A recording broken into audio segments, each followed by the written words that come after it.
Hello boys and girls, welcome to the video. I'm Nathan, welcome to my photography channel, and if you have read the heading or the title of my video, you know what it's all about. But today I'm going to talk about my final real thoughts on the Lumix LX100 camera by Panasonic. Compact camera that I bought a couple of weeks ago now, and I've been using quite a bit. I took it to London recently. I've been using it a lot around Cardiff where I live, and yeah, I just want to give kind of my final thoughts, my pros and cons, my final thoughts on whether I like the camera or not, what I like about the camera and what I don't, and so on.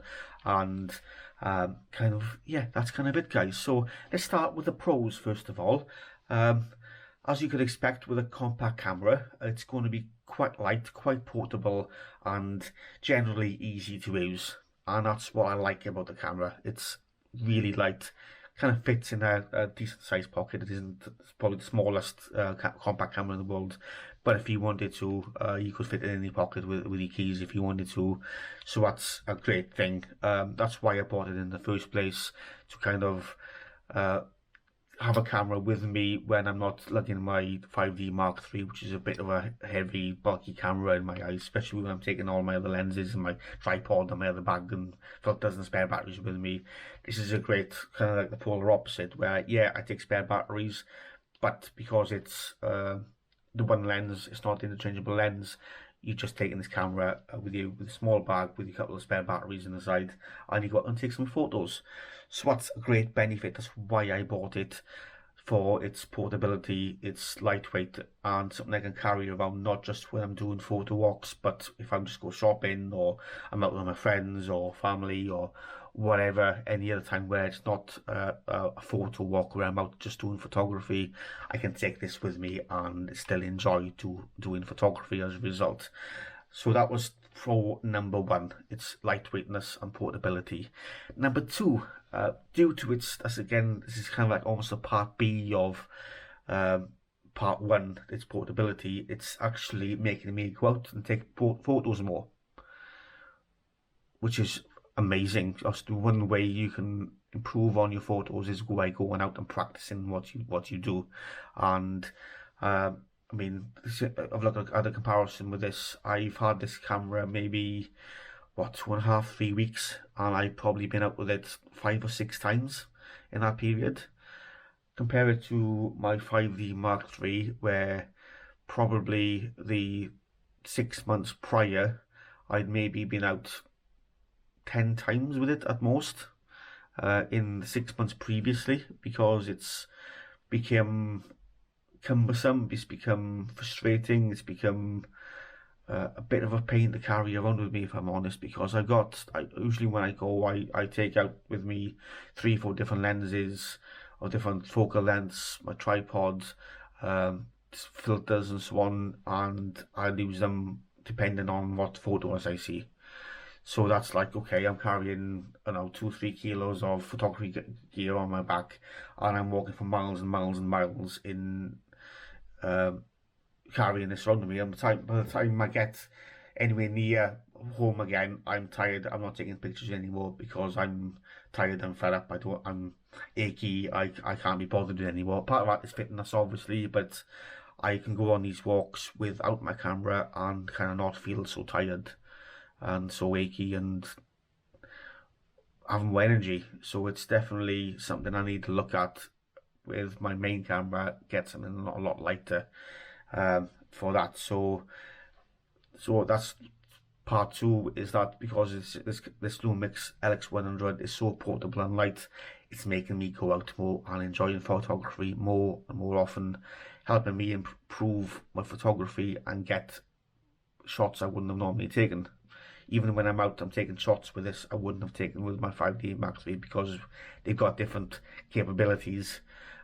So I'm getting shots with this I simply can't with my 5D Mark III, because this seems to have quicker autofocus and quicker actions when I'm taking photos, which is, I guess, a third pro, is that it's like focusing and my ability to just pick it up and go take a picture is a lot quicker than with my 5D Mark III, which seems to be a lot slower than this. So that's kind of constantly Pro 3 is its ease of use. It's just being able to just pick it up, point it and press the button, and then I've got a photo is great. It's great. It makes things life a lot easier for me. It's almost a point and shoot for me, but there are some cons that I felt when I'm taking pictures, which I'll get to them in a sec, so I'll mention them. But that's three really good pros so far in its portability. It's helping me go out more, and it seems to be a lot quicker at taking a photo, like focusing and so on, seems to be a lot quicker. Pro 4 is its Wi-Fi capabilities, its ability to fairly quickly transfer photos from the camera to my phone, so I can then edit them in the Lightroom app and upload them to my social medias quite quickly on the photo walk, which is phenomenal in my opinion. Where I on the 5D Mark III I can't do that. I've got to wait until I get home, transfer all the files from the SD card to my computer, and then edit them and then upload them. So I've got to wait sometimes hours to get home before I can do that. With this, I can do it when I'm out and about. Maybe I've stopped for a coffee. I know I'll transfer my photos onto my phone. I'll edit a few of them, put them on my social media while I'm having a cup of coffee and a croissant or a muffin in Starbucks or wherever. So that's a couple of really cool things I've cool pros I'm with this camera. Again, image quality is great as well. I've taken some really cool ones with the camera. I like the picture quality. It's good colours, for the most part good exposure and good contrast and so on. It is only something like was it something like 12, 13 megapixels around about there, which is fine as long as I don't crop too much. It's generally going to be quite fine of the camera. So yeah, cool. Some really nice pros there for a compact camera. Kind of, it is what it is. Small, compact, lightweight camera that takes great photos and takes them well as well. So let's go to the cons then. What do I not like about this camera? Some can't be helped. Some I knew about when I bought the camera. Obviously it's a compact camera, so things are going to be smaller in the camera, i.e. the sensor. Small sensor means it can receive less light, so when I'm shooting indoors or in low light situations, the camera's going to struggle in them situations, in them settings, which is fine right now. I'm in the middle of summer. We've got a lot of sunshine, a lot of bright days. I can go out no problem at all, take a lot of great photos. But if I'm indoors, if it's in a dark area, or when we eventually get into late autumn, winter, early spring, days are going to be darker and less sunshine. It's going to be harder for me to be able to use this and get well exposed, well lit photos with it. So that's kind of the main one, but I kind of knew that was the case when I bought the camera, so it's not really a problem. It's just something that's a limitation the camera has, being a compact camera, which is fine. It is what it is. So and then going to a second con. I seem to, I don't again, these next couple of cons might be me rather than the camera. It might be an issue I'm having with putting the camera in the wrong settings or just learning the camera myself. But there have been a case every time I've been out with a camera where there's been quite a few photos that have been either mainly overexposed with the camera. It tends to happen when I first turn the camera on and I start taking pictures outdoors in a bright place. They seem to be really overexposed, even though the camera was in settings that they were in from the previous trip out, where I was in exactly the same surroundings. It was bright, sunny day, and in the same settings. Like the second time, then I go out and I take a picture, and it's really overexposed, and I'm not sure why, because I'm in auto ISO, so that's sort of just the the exposure to be more correct or not as bad as what it is, but maybe it just camera needs an extra moment to kind of load up and realize it's in auto ISO and change the settings to what it is, or it's just maybe me got in the wrong setting, and I just need to be a bit more patient with it. But then the same thing happens then when I widen my aperture. I've been shooting a lot in f8. Most of the pictures you'll see on my social media are in f8. If I was to drop that down to, let's say, 2.8, for example, which obviously would brighten the picture up as well because you're letting more light in when you widen your aperture. It's the same as your iris and your phone widening, you letting in more light. It's, again, few shots after that are overexposed, and eventually the camera kicks in and then it's fine. But there's, again, when I change it, every time I go turn the phone on or widen my aperture, the settings go overexposed and they're unusable at all. So that's the frustration I have. It could be, like I said, it could be me in the wrong settings, not doing my bit and changing some of the manual settings I got, like shutter speed and aperture to the right things. As I said, I'm an auto ISO most of the time, doing kind of street photography to be quick. But yeah, they are frustrations with this camera, where there are a small percentage of photos I'm taking that are overexposed. And again, this next con is the same thing, where there might be a setting I haven't turned on or off, or where if I haven't taken a photo for a few minutes, not a lot of minutes, like if it was 20 minutes, I'd understand it going on standby. But if after, let's say, less than 5 minutes, I haven't taken a photo, I'm walking around looking for photos, but I haven't seen one, then I see an interesting photo, pick the camera up, but then the lens decides to go on like a focus hunt. It zooms all the way out, zooms all the way in, then goes to the focal length I was on, 750mm. It'll zoom all the way out to the 75mm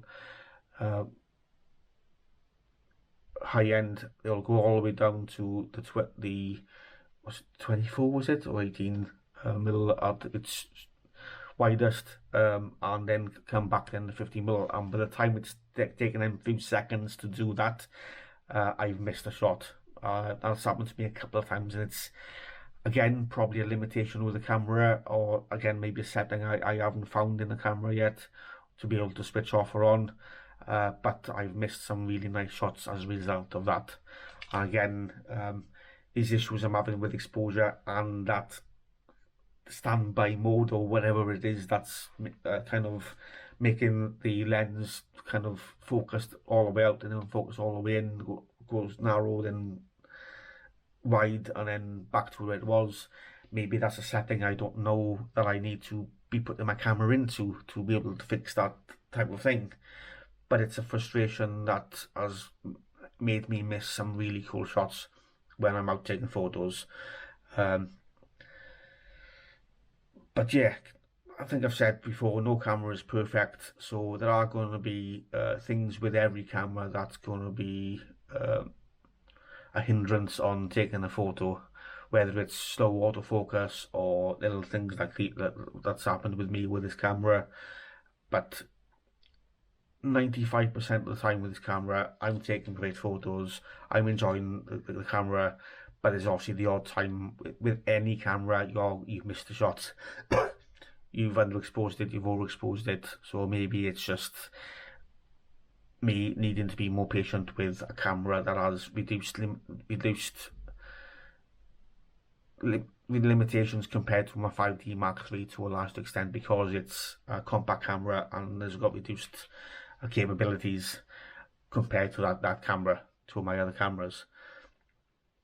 So yeah, that's kind of like the cons for the most part.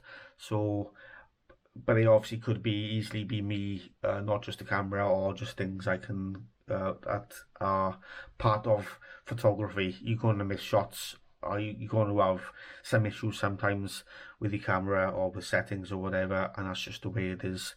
It just seems to be happening a little bit more with this camera than other cameras I've had, and that's fine. That's fine with that. So yeah, they're the kind of the pros and cons. There's kind of like 3 or 4 in each one of them. So the pros were its portability, its lightweightness, its size, fits in your pocket. Sometimes you don't notice you even wearing it because it's so light.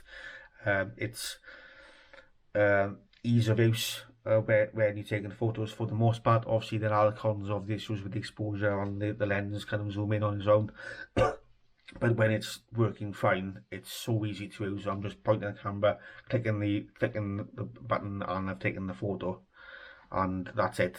So it's 95% of the time it's fine. Just the other 5% it's a struggle. It's takes a great photo, and it has the Wi-Fi capabilities as well, which a lot of cameras have in them already, but I'm not used to having that, so I think it's a cool feature. It's what I'm going to try and use a lot more, especially with this camera. And then the cons were